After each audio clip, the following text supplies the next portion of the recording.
Hasbunallah wa ni'mal wakil, ni'mal maula wa ni'man nasir. Hasbunallah wa ni'mal wakil, ni'mal maula wa ni'man nasir. Hasbunallah wa ni'mal wakil, ni'mal maula wa ni'man nasir. Hasbunallah wa ni'mal wakil, ni'mal maula wa ni'man nasir. Sallu ala Nabi Muhammad. Bu, masih semangat semuanya? Masih. Coba dites. Cahaya hati Indonesia.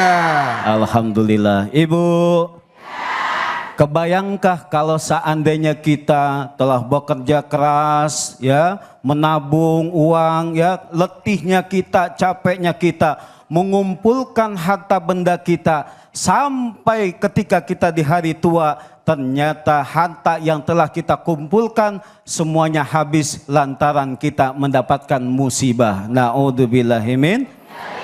Sedih nggak Bu? Sedih nggak Bu? Punya tabungan banyak, sudah capek-capek kita ngumpulkan uang, ternyata semua itu tidak ada bermanfaat untuk kita di hari tua. Sedih? Oleh karena itu, marilah kita menjaga diri kita, menjaga hati kita. Jangan sampai amal ibadah yang telah kita lakukan itu pun menjadi sia-sia kita di hadapan Allah Subhanahu wa Ta'ala. Karena nanti seseorang akan merugi karena dia telah banyak sekali melakukan amal ibadah, melakukan amal-amal kebaikan, sementara niatnya tidak karena Allah Subhanahu wa Ta'ala, yang ada hanya ingin mendapatkan pujian, yang hanya ingin mendapatkan meraih bahwasanya ini loh saya orang yang sukses. Maka kata Allah di dalam surat Al-Baqarah ayat 266, ayawaddu ahadukum antakuna lahu jannatum min nakhili wa a'nab tajri min tahtiyal anhar lahu fiha min kulli thamarat wa asabahul kibaru wa lahu dzurriyyatun du'afa. Allah Subhanahu wa Ta'ala berfirman, adakah salah seorang di antara kamu yang ingin memiliki kebun kurma dan anggur yang mengalir di bawahnya sungai-sungai, di sana dia memiliki segala macam buah-buahan, kemudian datanglah masa tuanya, sedangkan dia memiliki keturunan yang masih kecil-kecil, lalu kebun itu ditiup angin keras yang mengandung api sehingga terbakar. Demikianlah Allah menerangkan ayat-ayatnya kepada kamu agar kamu memikirkannya. Inilah gambaran yang begitu sangat luar biasa, yang Allah memperhatikan kepada hamba-hambanya yang beriman agar bisa menjaga hatinya, agar bisa menjaga perilakunya. Jangan sampai kita telah capek melakukan amal ibadah, kita telah berjuang mencari pahala yang begitu sangat besarnya, namun tidak ada apapun penilaian di hadapan Allah Subhanahu wa Ta'ala. Begitu juga ketika momentum lebaran kita bersilaturahim, kita indahnya berbagi sana sini, membagikan kepada keluarga, membagikan kepada anak-anak saudara kita semua. Kalau tujuannya hanya pamer, tujuannya hanya ria, maka semua itu tidak ada nilainya. Na'udzubillahimin. Maka jelas betul perbedaannya, niat kita untuk silaturahim dengan niat kita untuk pamer, jelas perbedaannya. Niat kita untuk silaturahim adalah kita membuka hati kita yang lebar untuk saling memaafkan satu dengan yang lainnya. Kita merajut kembali ukhuwah Islamiyah kita, merajut kembali tali silaturahim kita. Tapi kalau seandainya niatnya pamer, maka ketika ia datang datang yang menunjukkan bahwa ini loh saya yang paling sukses, ini loh saya yang paling kaya, ini loh saya yang paling segalanya. Inilah yang menjadikan ancaman dari Allah Subhanahu wa taala kepada hamba-hambanya yang beriman, jangan sampai semuanya itu tidak bernilai di hadapan Allah Subhanahu wa taala. Betul? Bu, jangan pamer. Ya Bu ya. Ibu kalau ke majelis taklim dijaga juga hatinya. Jangan pamer pakai kalung, nih kayak baju saya ini pakai kalung gede banget. Ya. Pakai gelang dari sini sampai ke sikut. Bawaannya pengen nanya, lu Ustadz. Jangan ya Bu ya. Indahnya diri kita hanya kita ingin Allah yang tahu. Indahnya kebahagiaan yang ketika kita lakukan kebaikan-kebaikan yang kita lakukan semata-mata karena Allah Subhanahu wa taala, memurnikan ketaatan hanya kepada Allah Subhanahu wa taala, itu jauh lebih utama, jauh lebih penting ketimbang kita berharap pujian dari manusia. Betul enggak? Kalau kita berharap pujian dari manusia, Bu, setelah kita meninggal selesai semuanya. Betul nggak? Setelah kita meninggal selesai semuanya. Tapi kalau seandainya kita melakukan ibadah, kebaikan yang kita lakukan, amal soleh yang kita lakukan semata-mata berharap kepada Allah Subhanahu wa taala, ketika kita meninggal dunia, indahnya diri kita memiliki bekal yang begitu sangat banyak sehingga berjumpa dengan Allah Subhanahu wa taala kita memiliki bekal yang cukup. Alhamdulillah. Maka sangat disayangkan orang yang ketika ia melakukan amal kebaikan, ia selalu mencari-cari pujian dari orang lain. Ia selalu mencari simpati kepada orang lain. Maka inilah yang akan menggugurkan pahala kita di hadapan Allah Subhanahu wa taala. Nanti ketika di pengadilan Allah, mana ya Allah pahala sedekah saya? Ya Allah, mana pahala kebaikan saya? Semua telah engkau dapatkan ketika di dunia. Engkau hanya berharap pujian dari manusia. Engkau hanya berharap imbalan dari manusia. Engkau hanya berharap dipuji oleh manusia. Maka hilanglah semua, kita termasuk orang-orang yang merugi. Na'udzubillahi min dzalik. Terima kasih. Alhamdulillah, terima kasih banyak Ustadz. Bu, memang ilmu sedekah ini erat kaitannya dengan keikhlasan. Betul ya Bu ya?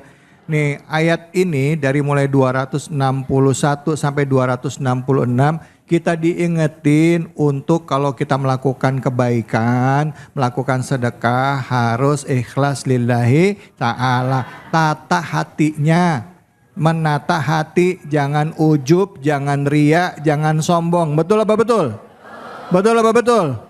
Jujur, siapa nih yang kalau pengajian kiri kanannya genjrengannya banyak banget ada? Ada yang begitu ada? Mana orangnya?